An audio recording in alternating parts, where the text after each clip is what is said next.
গুলিটা যদি আর একটু এদিক সেদিক হতো, তাইলে আমি আর এই ভাঙা ঘরে বসে থাকতাম না, অন্ধকার কবরে ঘুমায় থাকতাম।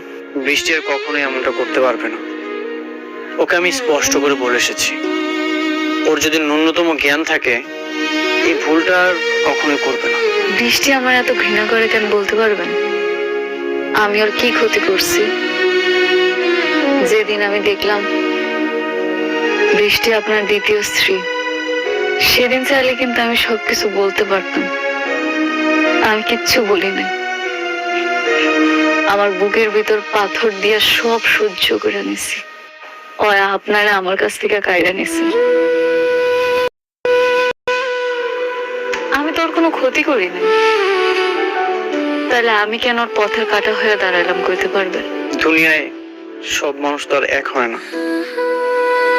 কারো মনে থাকে ভালোবাসা, আর কারো মনে থাকে জেদ আর অহংকার।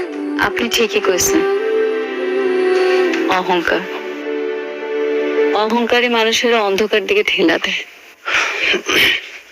আচ্ছা ঠিক আছে, আমি তাহলে আজ আসি।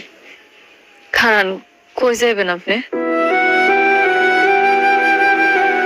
কোনো একটা হোটেলে গিয়ে থাকবো। এখনো তো ফ্ল্যাট, বাড়ি কোনো কিছুর ব্যবস্থা করতে পারলাম না।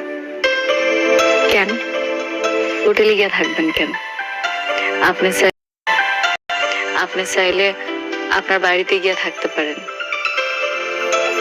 সেটা তো শালিমার পক্ষ থেকে আপনারা গিফট করা হয়েছে।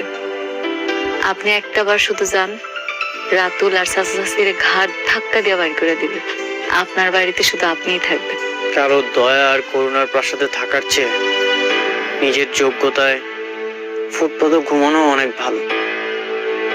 এই অনেক চৌধুরী সবকিছু হারাতে পারে, কিন্তু পুরুষত্ব আর আত্মসম্মান কখনোই কারো কাছে বন্ধ রাখতে পারে না। ওই বাড়িটা তো তোমার কোম্পানির, যেটা এখন তোমার। যেদিন আমি নিজে টাকা দিয়ে সেই বাড়িটা কিনতে পারবো, সেদিন ওই বাসায় আমি পা রাখবো। আপনি আমার উপর রাগ করতে পারেন, কিন্তু আমারে এমনি পর করে দিয়েন না। আজকে রাতটা না হয় এই গরিব ঘরে রাজপুত্র হয়ে থাকলেন। আপনি আমার পাশে থাকলে আমার অনেক সাহস লাগে। যত